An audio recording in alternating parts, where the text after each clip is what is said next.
For decades, quantum computing has been the singular focus of so many researchers because of the speedup it can offer over classical computers in solving some problems. But achieving that speedup is easier said than done. In next week's talk, we'll hear from Daniel Lidar, a professor of electrical and computer engineering at USC, who has spent more than 2 decades bringing quantum speedup from theory to practice. But first, what exactly is quantum speedup? Picture a single problem and 2 algorithms that solve it, one classical, one quantum.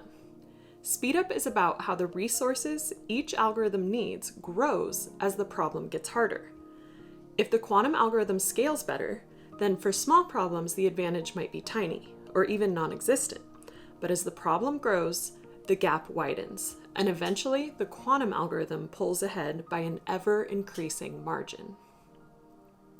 Lidar will walk us through 2 experimental demonstrations of quantum speedup. The algorithms behind them, the Bernstein-Vazirani and Simon's algorithms, were proposed back in the 1990s, but at the time, they were purely theoretical.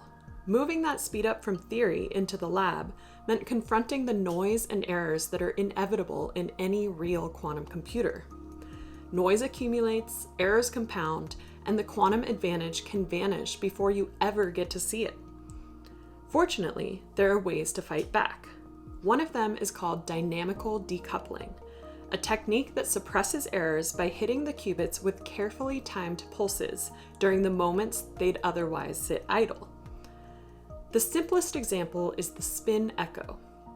You insert a single NOT gate right at the midpoint of a qubit's idle period, and that effectively runs the noise in reverse for the second half, so the errors built up in the first half cancel out by the end.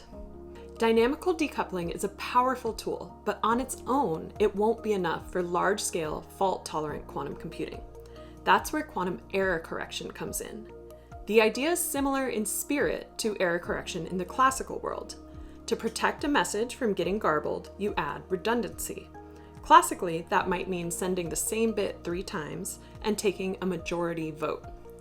Quantum error correction does something analogous, encoding the information from a logical qubit across many physical qubits, so that even if a few of them get corrupted, you can recover the original without ever directly measuring the underlying quantum state. But every correction has to start somewhere. Before you can fix an error, you first have to detect that one happened. That detection step is what Lidar's experiment demonstrates.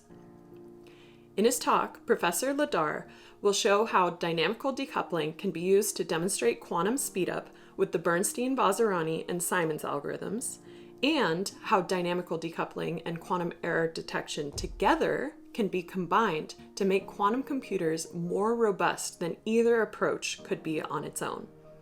Tune in for this talk next Friday, June 26th at 12 p.m. Eastern. See you there.